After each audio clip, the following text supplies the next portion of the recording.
Good morning, everybody, and welcome to the Toon review for this morning's breakfast time with myself, Paul. Hope everybody's doing okay this morning and very fresh and, well, not very excited for an international break, but that's just the way it is, folks, unfortunately. International break is upon us. But that doesn't stop the stories coming in for Newcastle United, of course. This is... stories about Alan Pardew this morning or yesterday coming out saying, can you just let me know if I'm in sync? Yeah, it seems like I'm out of sync for everybody, so I don't know what's going on. I've changed my microphone, I've changed the setup, and it's still out of sync. I have a feeling I know what the problem is. Which is basically, it could well be my capture card, which has decided to pack up on me. But we'll listen. We'll have to plod on. Some people are saying it's fine, so people might be winding me up here. So I don't know. Shane Smith has been a member for 11 months. Thank you, Shane. The bunnies are there. Everybody's saying it's okay. So listen. We'll change. I'll change the capture card later on today, and we'll get it sorted, ladies and gents. For those of you that I am out of sync, I do apologise, but shit happens, guys. Shit happens. If you do enjoy today's show, obviously give it a thumbs up, and of course, if you're new to the channel, why not subscribe? It is completely free, and it does really help the channel, guys. So please do subscribe. And keep voting for us in the Football Content Awards for 2025. Those are still going on now. So please do vote for us. All the information, including the link, is down below in the show's description. So please do help me with that. I would just love to get something this year. Doug from the Dugout channel, happy birthday to Nathan, mate. He's 2 years old today. I can't believe 2 years has gone by. It doesn't seem 2 years since we were celebrating the birth of Nathan, but Jesus Christ, it does fly by. But happy birthday to Nathan. I hope he has a cracking day, buddy.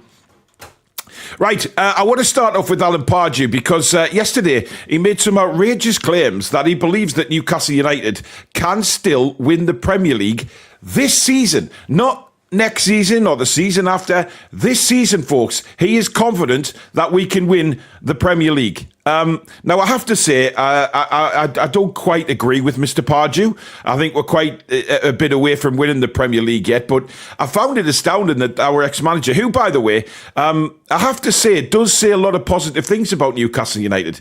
He's not one of these bitter ex-Newcastle managers. He is very complimentary of us most of the time whenever he talks about Newcastle. So, anyway, this is what he had to say. Newcastle are just picking up speed a little bit, and they've got Johan Wissa to come back as well, who's going to be a massive help to them in terms of forward momentum. I think Newcastle definitely are in the shout for perhaps even winning the league. I know that it's hard to think at the moment. I think they're definitely a contender. I really do. When you look at other teams, if I was Eddie, with the squad he's got and the momentum, he's got the crowd firmly on his side. I'm talking about the manager. He's got enough tools in his little kit bag there. And they've been together for a few years now. They've obviously got the cup out of the way last year in terms of winning a trophy. Less pressure on them. I think they've got a massive chance. Wow. I mean, look, I'm all for optimism, guys. I really am. I really, really am all for optimism. But I don't know what planet Mr. Pardew's on at the minute. To win the league this season, I think is going to be an awfully big push. Look, can we do it? Of course we can. Anything can happen in football. We know that. Stranger things have happened. However, I just don't see it. And I'm being openly honest here. I would love to win the league. There's no doubt about it. I mean, Newcastle United winning the league would be absolutely fantastic. It'd be incredible. It'll be bigger celebrations than what the Carabao Cup was, and that's saying something, given how the celebrations went for that. But winning the league title, Alan, I'm not so sure. But what do you guys think? Because, I mean, look, I know there's very much in our chat and subscribe to this channel are some real optimists who...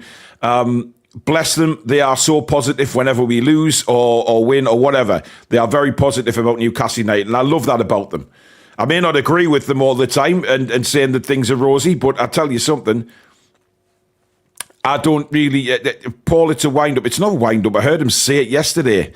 But you know what? I just think that even the eternal optimist, I don't think would probably predict Newcastle United to win the league.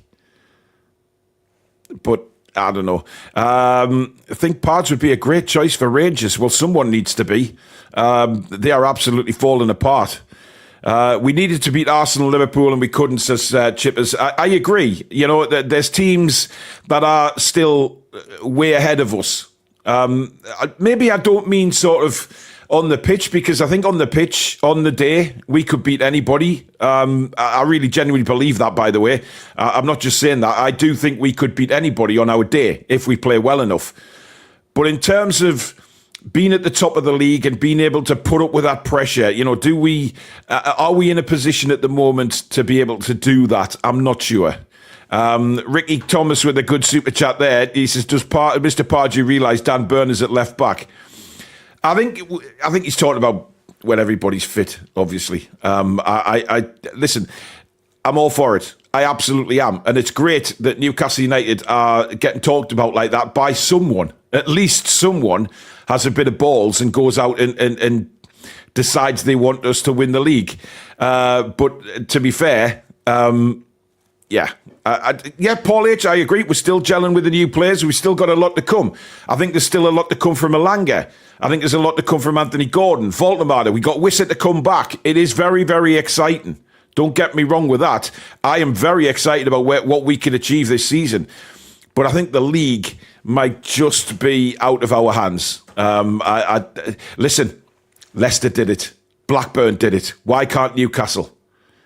But I think this season might be a little bit of a stretch. But hey, I love the way Alan Pardew talks about us. I really do.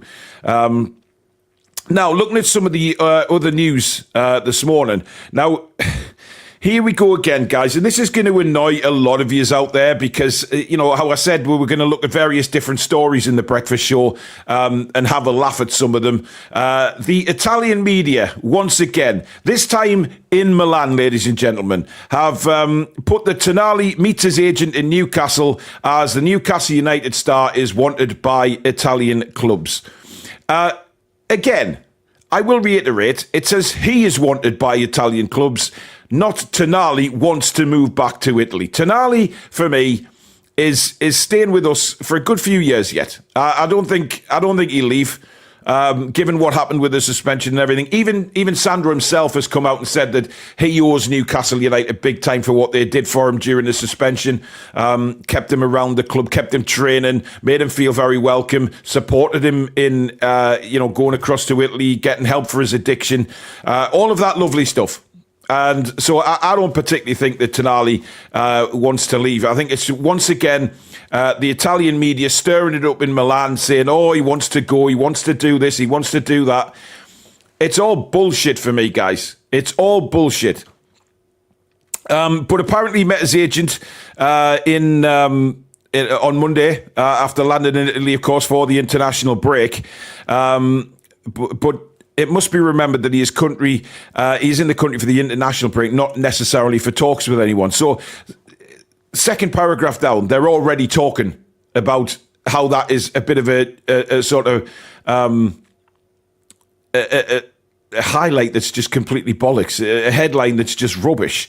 So it's crazy. But it doesn't actually go on to say anything about what he's talking about or who the Italian clubs are that are particularly interested in him. Italy's top clubs are watching his situation, and whilst it would take a big offer to convince Newcastle, it does not seem he is unsellable. Rather, his value would have to be met and not be compromised. Now, isn't that just typical bullshit Italian media, guys? Just saying that he's not unsellable. If I was to say, or you were to say, where would you put Tonali now? Because I would say Tonali's bloody unsellable. And I wouldn't give a shit how much money we were offered for him. I'd turn it down. I would turn it down immediately. Because he's worth He's worth more than money at the moment to Newcastle United, isn't he? Let's be openly honest here. He is worth more than money to Newcastle United. What he brings on the pitch is simply sensational. The engine he's got, the ability to pick out a pass, his defensive attributes, they're all sky high. And for me, there is no way on planet Earth that I would even think about selling Tonali, not even for 150 million. I know that sounds crazy. 150 million is just incredible money.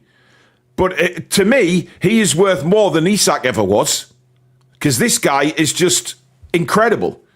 He does everything. And there's no way on this planet that I would entertain selling Sandro Tonali. Not a chance. Not a chance. In fact, what I would be doing with Tonali right now is securing a long-term deal. Is getting him to pen in a new contract, give him more money, give him a lot of money, and give him a good contract and get him to stay at Newcastle United.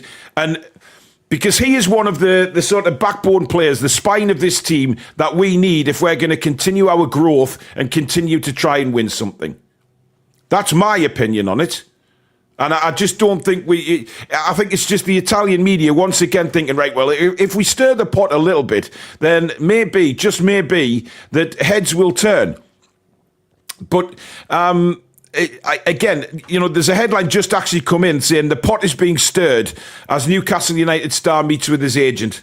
Now, the pot is being stirred, and it's typical bullshit Italian media. If he's gone to Italy, he's gone to Italy for international duty, okay? So who lives in Italy? His agent. Do you not think it would be nice just for his agent and himself to catch up, go for a coffee, go for a meal somewhere, and discuss how well he's playing at the moment and that everything is going really well in his career now after a real stumbling block with the suspension? Why does it have to be about moving clubs or some Italian clubs interested in him? Give our. It's absolute shite. It really is. Now, this is a little bit controversial, I think, folks, because a lot of people are a bit, well, a lot of fans actually are a bit annoyed that there was no minute silence or minute applause for Willie McFall passing away last week. Of course, there was nothing. The black armbands were worn, but there was no official minute silence or minutes applause. Now, I've heard some people say, well, it happened and it was difficult to get, do the Premier League have to have permission? And do you honestly think that a phone call to the Premier League and said, look, one of our legends has passed away and we'd like to do a minute's silence before the game on Sunday, do you honestly think they would have turned around and said, no, you can't?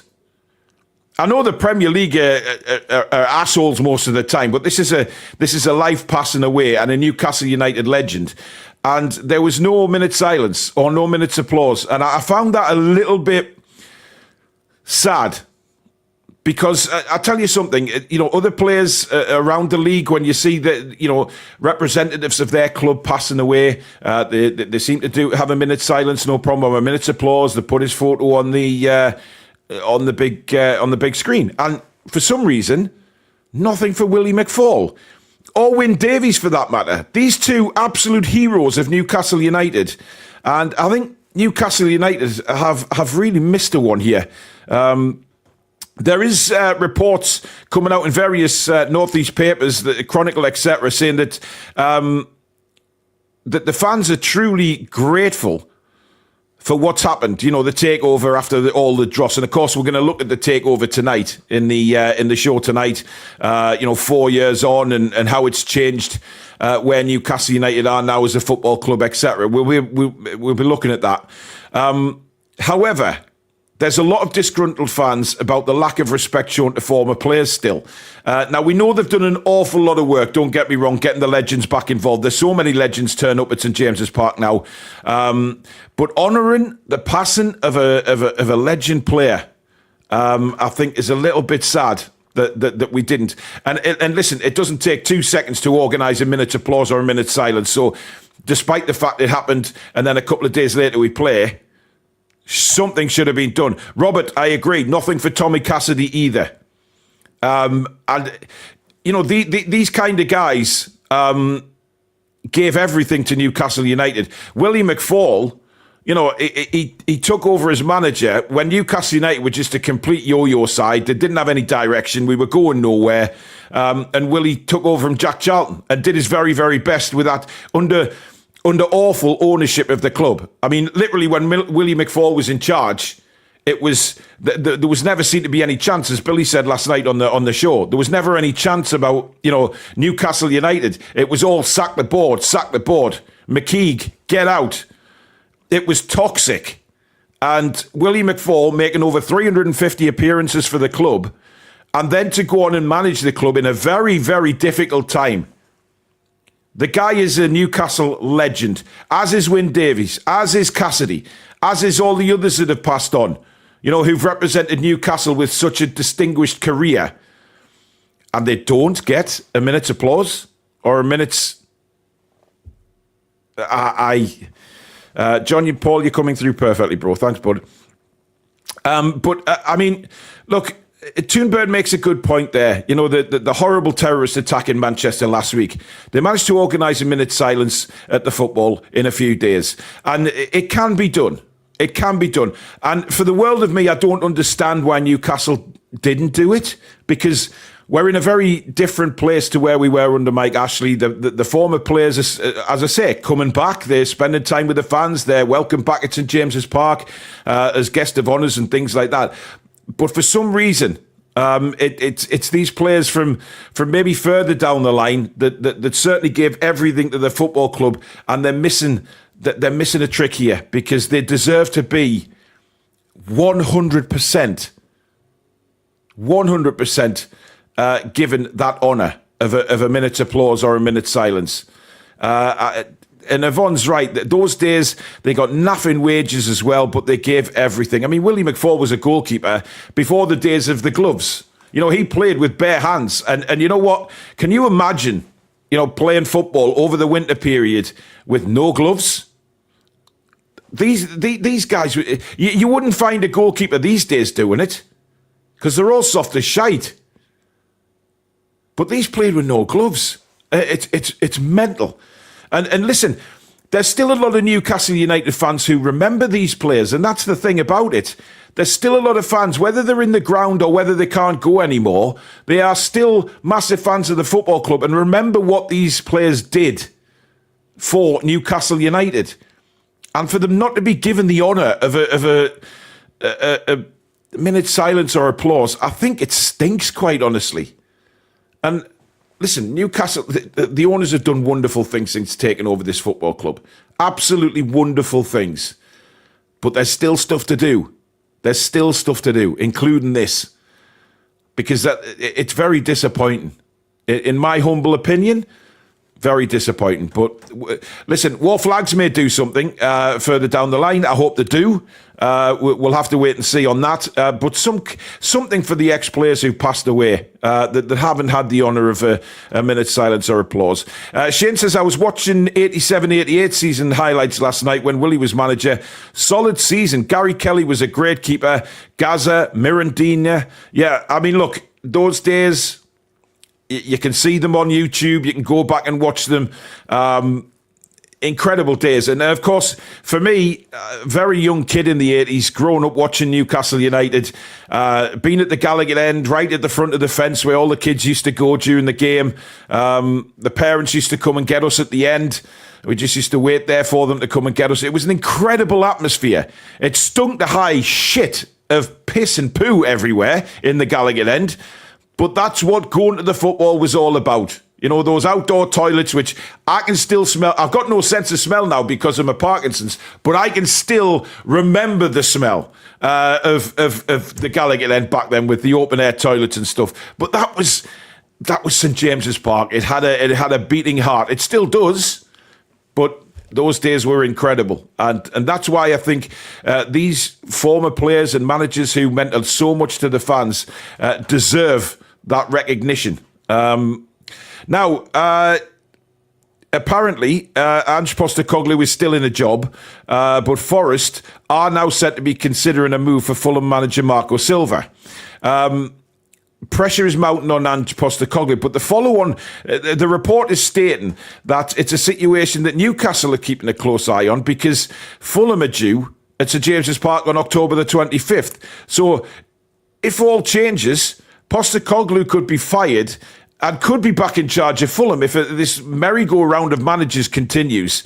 Marco Silva, very good manager, but we could come up against, yet again, Ange Postecoglou, which is mental. I mean, I don't think he'll keep his job. I think it'll be crazy for Forest to keep him. Ricky says money can't always buy everything, i.e. Tonali is irreplaceable going forward if we have ambition. And we need to look into our policies on wage structure.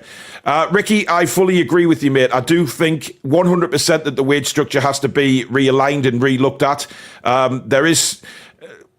we've had talks about this for many moons now about having to change the wage structure in order to grow the club, bring the players in and keep the players. Because, I mean, Isak for me, the money he's on now stinks. Because I honestly, this is going to sound a bit weird and a bit bitter that he's gone. But I tell you something, what's been highlighted for me in the early days at Liverpool is the fact that how much he relies on teammates for his goals.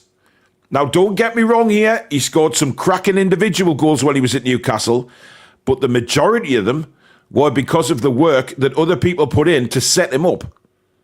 He's a great finisher, don't get me wrong. Absolutely world-class finisher.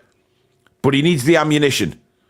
And that's why I'm saying that, the likes of Tonali, you look at him and he's like, wow, this guy is irreplaceable. He does everything on the pitch. He's everywhere. Constantly running, constantly defending, constantly attacking. He wants to be in the game for the full 90-odd minutes. He never stops. His engine is incredible, as we said last night, which we'll not go into. But you know exactly what I mean with that. It's an incredible... I just love the way Tonali plays. And the fact is, the wage structure has to change at some point. We can't go on with this wage at the moment because it's madness. We want to be in the Champions League every season. We want to start challenging for league titles. We have to pay for the very best players in the Premier League right now. And that will take time again. But we do have to look at it and say, right, this is it. We have to change the wage structure in order to get these players in. It's vitally, vitally important. Now, some good news. That's where Mark Douglas has reported, and many others actually, since the rumours came out about Liverpool wanting Sven Botman, apparently Botman wants to commence talks on a new contract and stay on Tyneside. And this is fantastic news for us, guys, because... it could relatively be very smooth negotiations between the club and player because he wants to stay with Newcastle. Now, look, all the doom mongers out there yesterday who were coming out with all this crap saying linking Botman with Liverpool because he's good friends with Isak. Who gives a monkey's chuff? Botman is one of these other players that we have done a lot for at Newcastle United when he's been injured. And he is starting to take off his career as well. And what a wonderful, wonderful player Sven Botman is. He's brilliant to watch. He's back into the groove right now alongside his mate Chow. And Botman is obviously seeing something really special starting here with a partnership with Chow and also the fact that we are heading in the right direction, so to speak. We're bringing some players in, and the fact that Sven Botman now wants to stay. His contract expires in 2027. But he's thought to be keen to extend his stay at St James's Park, where Eddie Howe, his teammates and the fans have lavished him with praise over the last few weeks. It's thought contract talks could be high on the to-do list of any new sporting director. Still expected to be Nottingham Forest's Ross Wilson, by the way. But that's been expected for weeks and weeks and weeks. We still don't have a definitive answer on that. And it may be a slam dunk extension with Botman eager to open talks. Now, isn't that so nice to hear? That one of our players is eager to open talks to extend his contract, rather than the media narrative of, somebody's flown back to see their agent, they obviously want away, all of this garbage. It's really nice to hear that a player wants to stay at Newcastle United. It says Dan Burn and Fabian Schär aren't getting any younger at 33. Meanwhile, Botman and summer signing Malik Chow already look like an experienced pairing and could be our starting centre-backs for years to come. That's what I've said. And that's what many people have said. You know, these two are still very young players. They've got years left in their careers.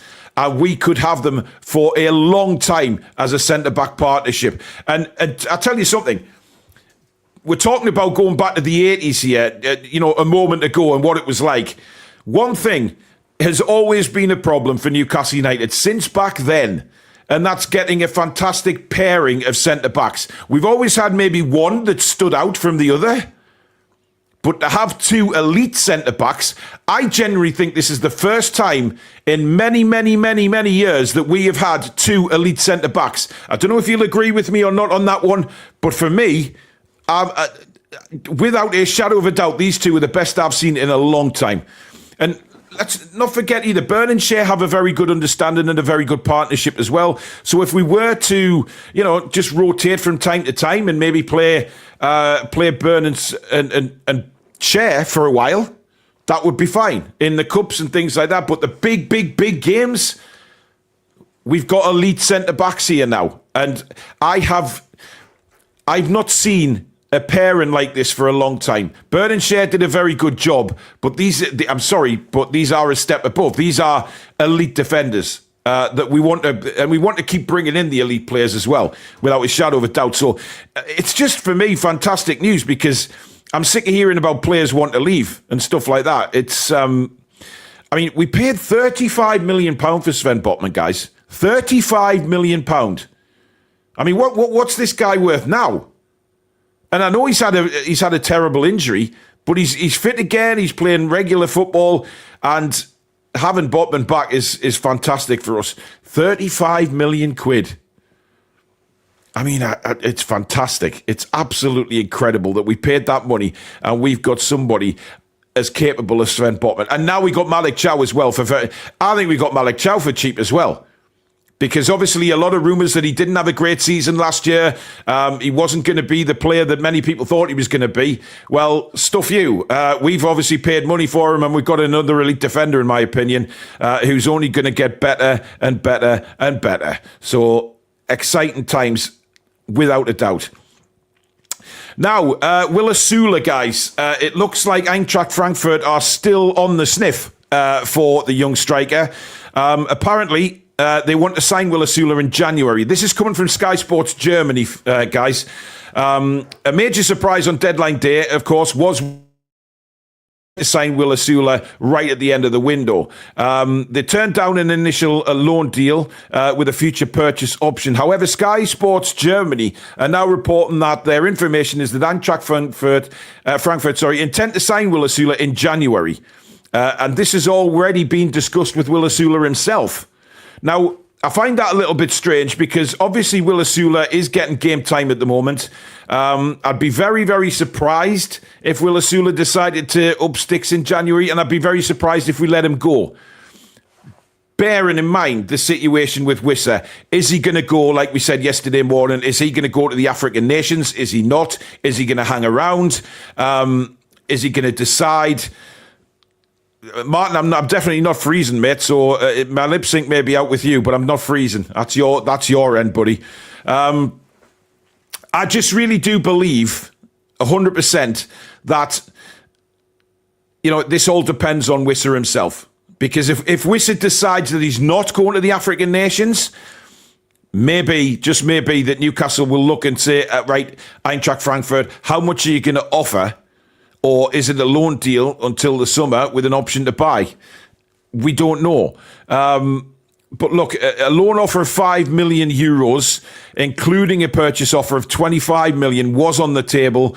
However, the move never materialised because Newcastle pulled out of the deal because of the striker situation at the time.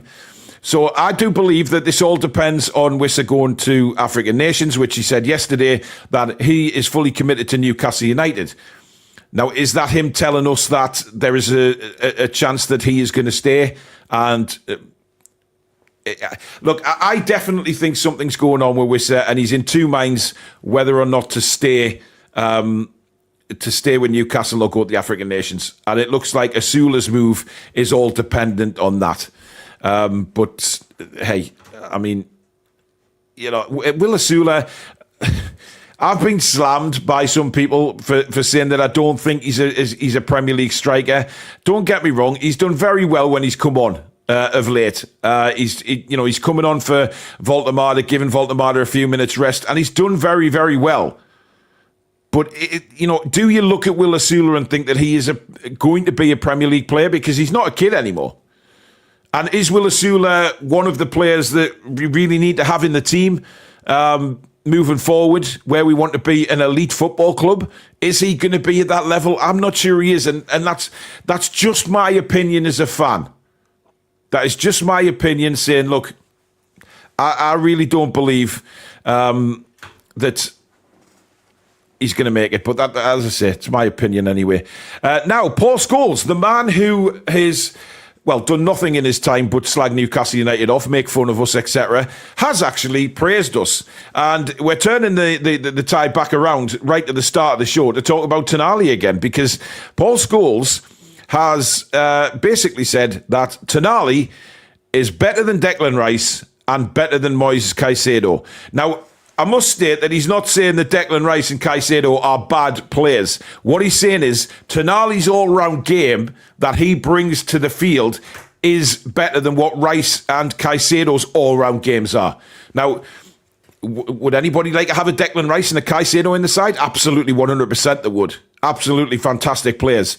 But what he's seen in Tonali is his all-round game.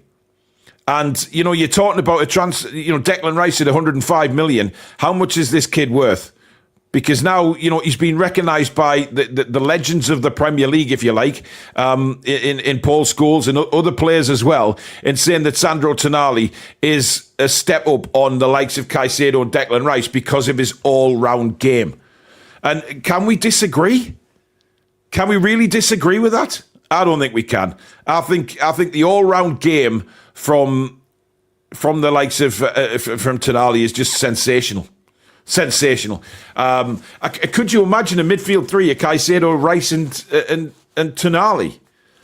I mean, yes, three very defensive midfielders, but Christ almighty, it's like a brick wall, that is. Tonali can play as a forward midfielder as well, no problem at all. But at least he's been recognised now. But the problem we have, guys, is the more that our players get recognised in the press and by the pundits, you know what comes next, and that's links to other sides. And no doubt, again, little old Newcastle in the northeast where nobody wants to play. Remember that.